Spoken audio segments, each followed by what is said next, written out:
Halo Sobat Rangkom, selamat datang di podcast kita kali ini, podcast BBKSDA Sulsel di tema spesial Hari Kartini. Perayaan Hari Kartini ini merupakan momentum untuk kita merayakan dan memperingati bagaimana peran serta perempuan dalam membuat dunia lebih baik.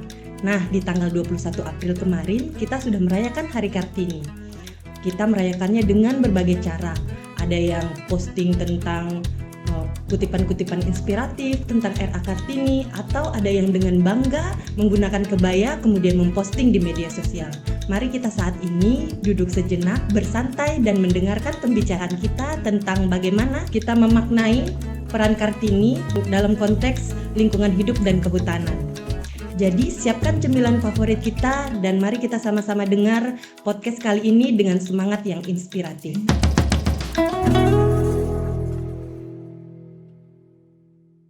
Nah, kali ini saya sudah ada 3 narasumber yang akan menjadi Kartini di bidang dan pekerjaannya masing-masing. Mulai dari sebelah kiri saya, ini ada Kak Dwi Siswati, merupakan fungsional pengendali ekosistem hutan. Tangan terlebih dahulu. Kemudian yang ada di tengah, ini ada Kak Hasra, Polhut yang selalu bisa kita lihat di bandara, siap siaga menjemput, mengantar, dan mendampingi. Mantap. Polisi kehutanan kita. Kemudian yang paling ujung, Ibu senior, yang paling banyak pengalamannya nih karena sudah berpuluh tahun berkiprah berprofesi sebagai rimbawati di Balai Besar KSDA Sulawesi Selatan ini ada Ibu Evi, fungsional keuangan. Nah, ketiga narasumber kita ini mewakili dari fungsional lingkup Balai Besar KSDA Sulawesi Selatan. Jadi merupakan fungsional-fungsional yang ada di bawah Kementerian Lingkungan Hidup dan Kehutanan. Saya ini pertama akan bertanya dulu ke avatar kita, pengendali ekosistem hutan, Kak Dwi Siswati. Kita panggil Kak Ewi ya, Kak? Ya. Kak Ewi ini selama ini kan sudah bekerja di bidang kehutanan sudah berapa tahun, Kak? Kurang lebih 16 tahun. 16 tahun. Wah, saya masih kuliah mungkin Kak Ewi sudah kerja di kehutanan. Nah, menurut Kak Ewi ini bagaimana sih peran perempuan dalam konservasi hutan dan keberlanjutan lingkungan hidup?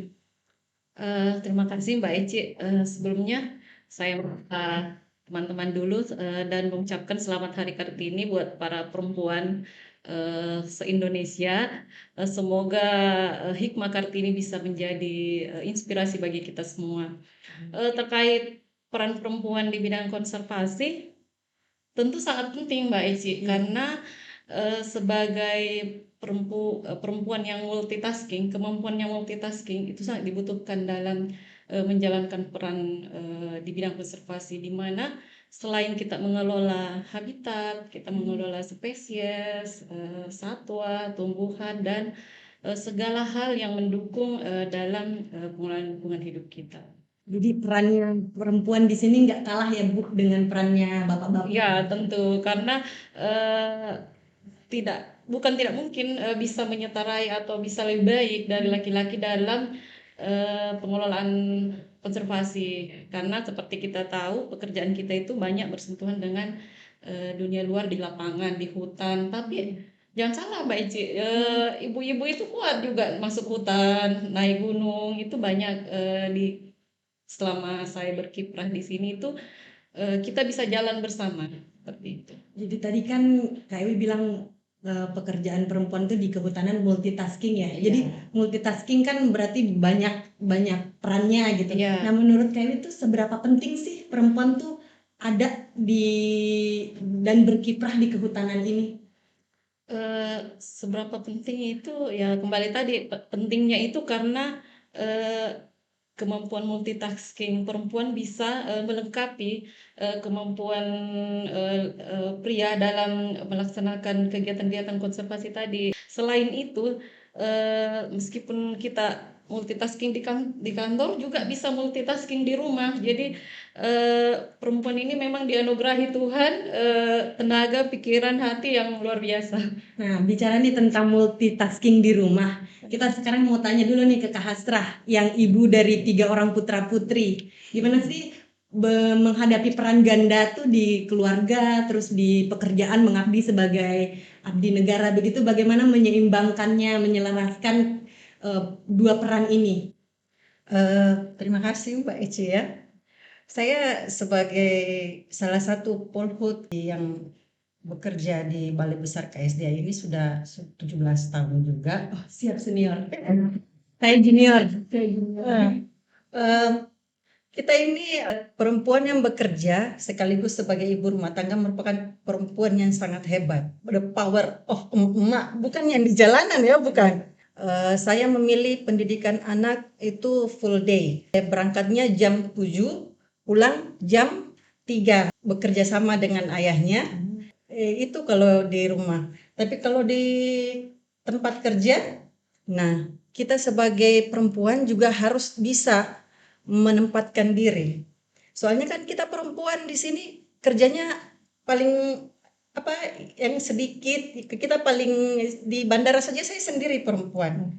Jadi kita harus bisa menempatkan diri agar kita bisa dihormati, Menjaga martabatnya. seperti itu.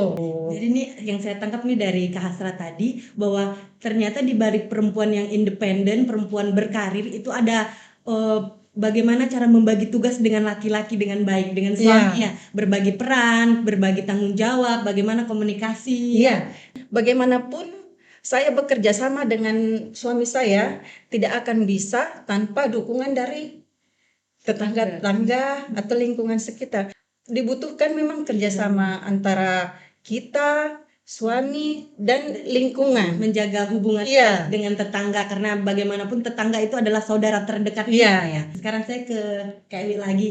Nah, menurut Kak Ewi tuh bagaimana sih kita tuh caranya menginspirasi generasi muda? Penting dimulai dari rumah dulu. Bagaimana anak-anak cinta dulu sama lingkungan. Dimulai dari halaman rumah atau dalam rumah sendiri. Kemudian itu bisa keluar. Nah, kenapa perempuan penting mengedukasi dirinya dalam bidang lingkungan hidup? Karena itu akan mengajarkan sebagai madrasah pertama bagi anak-anaknya, mengajarkan cinta lingkungan sejak dini. Menurut saya seperti itu. Yang kedua, bisa menginternalisasikan dalam program belajar, baik itu program belajar di luar, program belajar di sekolah, sehingga anak-anak mengenal dan cinta itu sejak dia kecil. Jadi dia akan membawa kebiasaan-kebiasaan, pengetahuan-pengetahuan itu sampai dewasa. Seperti itu. Nah, kalau bicara generasi muda kan kita harus berbicara tentang bagaimana kita bisa mentransfer pengetahuan kita kepada generasi. Nah, untuk di KSDA sendiri tuh ada nggak sih kegiatan-kegiatan yang bersentuhan langsung dengan generasi muda? Bagaimana memperkenalkan tentang kehutanan, lingkungan hidup? Banyak Mbak, kita punya program itu school visit, bagaimana teman-teman mengunjungi sekolah, melakukan sosialisasi, melakukan penjadatahuan. Selain school visit, kita juga ada penjadatahuan, baik itu secara resmi maupun secara informal seperti Car Free Day, di lokasi-lokasi Car Free Day di Makassar tuh kita sudah pernah melakukan sosialisasi.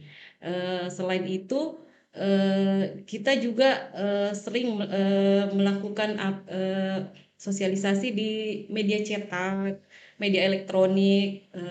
Saya sendiri pernah mengisi paket program di RRI Pro 2, terus media-media sosial yang BKSDA miliki itu sudah semua kita lakukan, dan di mana generasi muda sangat dekat dengan media sosial ini. Ini berbicara tentang media sosial, saya ngajak nih teman-teman semua Sobat Rangkong untuk follow Instagram kita di BBKSDA Sosial.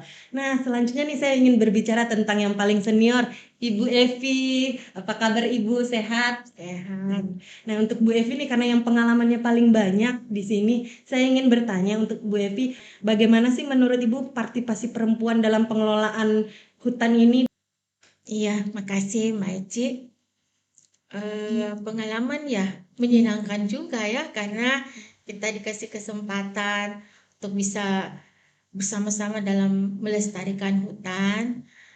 Dan di dalam situ terdapat kesetaraan antara pria dan wanita, dan kebetulan bagian PNBP.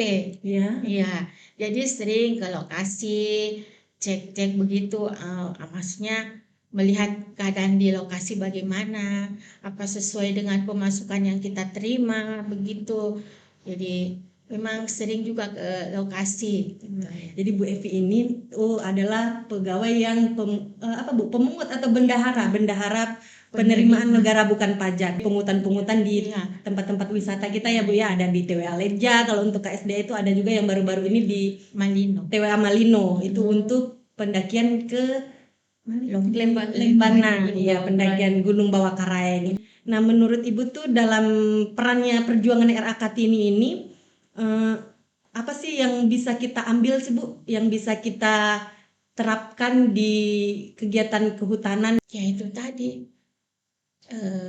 karena ada kesetaraan perempuan dan laki-laki bisa masuk juga ke hutan gitu ya. Kita bisa bersama-sama bekerja melestarikan hutan seperti tadi kata Mbak Ewi. Nah, yang terakhir nih untuk kita semua, karena ada 3 narasumber di sini, saya mau dengarkan 3 kata dari masing-masing narasumber saya ini yang menggambarkan atau merefleksikan Kartini masa kini di kehutanan. Kalau saya, 3 kata Ibu. kita harus jadi perempuan yang cerdas, tangguh dan berwibawa. Kalau saya sih Kartini masa kini itu adalah kemampuan beradaptasi, terus bermitigasi dengan tantangan-tantangan kehidupan, tantangan-tantangan bekerja, dan tentu saja Kartini masa kini itu hebat. 3 kata itu untuk Kartini sekarang itu the power of mama. Power of mama. Jadi terakhir kita di Mama. Nah, dari pembicaraan kita dari tadi nih yang sudah kita dengarkan dari ketiga narasumber bahwa RA Kartini itu bukan hanya sekedar pahlawan dalam sejarah, tapi merupakan simbol perjuangan dan kesetaraan. Karena itu kita semua di sini di sudut Nusantara dimanapun bisa menjadi Kartini dengan versi kita masing-masing. Kita bisa menjadi Kartini dalam pekerjaan, kita bisa menjadi Kartini di rumah tangga, dan kita bisa menjadi Kartini di masyarakat. Tergantung bagaimana kita mengambil peran yang positif dan memaknai peran tersebut dengan baik. Akhir kata saya mengakhiri podcast kita kali ini dengan quote of the day nih, seperti RA Kartini yang berjuang gigih untuk emansipasi wanita. Mari kita menjaga dan melestarikan alam, menjadi Kartini untuk lingkungan hidup dan kehutanan. Selamat Hari Kartini, habis gerak, tergerak.